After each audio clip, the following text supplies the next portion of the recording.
we return to the year with Katie Couric. Now, the 2012 Dishonor Roll. Now on to the people who made headlines for all the wrong reasons. It's the Dishonor Roll of the year.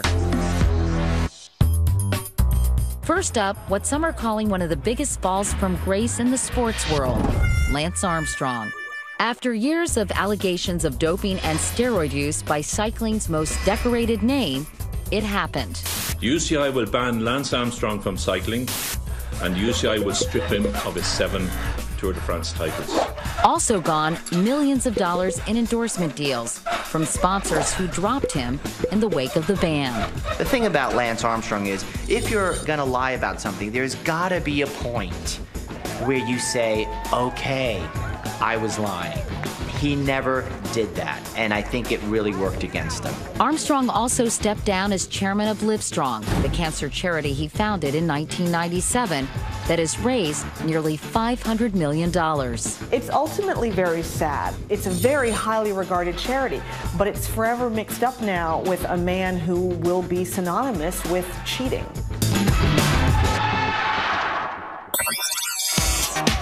Cheating will also follow this famous politician. I'll be back. And he is back. Arnold Schwarzenegger is on our Dishonor Roll for a second year running. Why? Exhibit A. Was that the only affair? No, I doubt it. But I mean, you know, that's something that's obviously between Maria and me. The idea that he wouldn't be vilified for being so dismissive about what he did just seemed remarkable. The late-night comics terminated the star. Arnold Schwarzenegger said you can't run from your mistakes, you have to confront them. Yeah, especially if they look exactly like you and keep calling you Dad. My God, that baby he had looked exactly like him. That's telling more than that book could have told. You understand what I mean? They look like twins coming and going.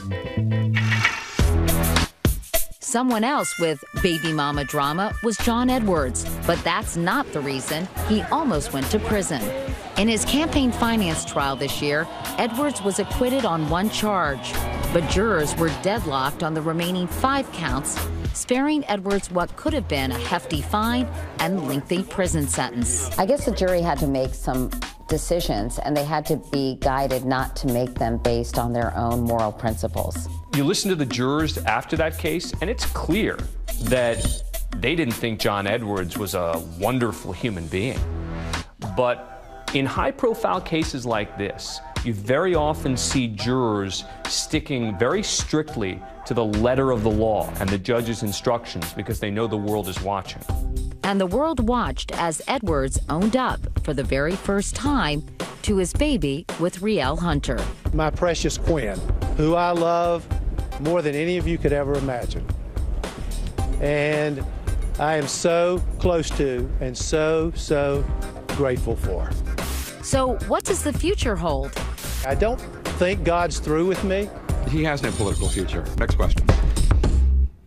There's no political future for him.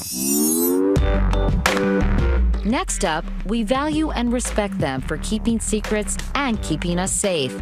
But they've each landed on our Dishonor Roll for scandals they couldn't keep quiet.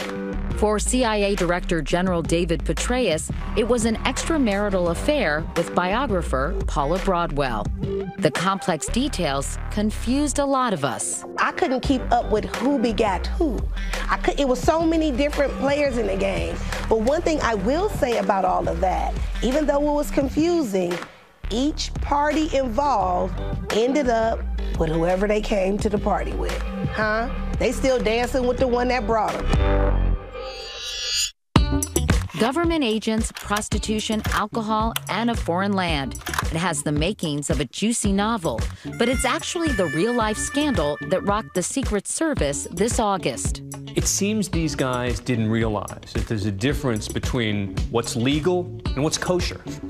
Sure, it was legal where they were doing it, but that still doesn't mean that it's okay. My problem is you're Secret Service agents and you couldn't keep a secret. They all have like shaved heads and aviator sunglasses and earpieces. People are gonna know, even if you're wearing like a Hawaiian shirt, going out to the club, like you're a Secret Service agent, stop it. finally, a walk through the gallery of celebrity mugshots, certainly not their best work. Sally Struthers, Shaun White, Amanda Bynes, Randy Travis, and sadly, there's Lindsay Lohan, who's in the running to start her own gallery of photos from over the years. Oh, Lindsay, you got the substance abuse, you got the car accidents, you got the fighting, you got Liz and Dick. It's a lot. I just want to bring her home. Like you just find a little wet cat outside and be like, come here, baby. Let me get you together. As a new year is set to begin, let's hope these celebrities stick to the photo shoots they want us to see instead of those they don't.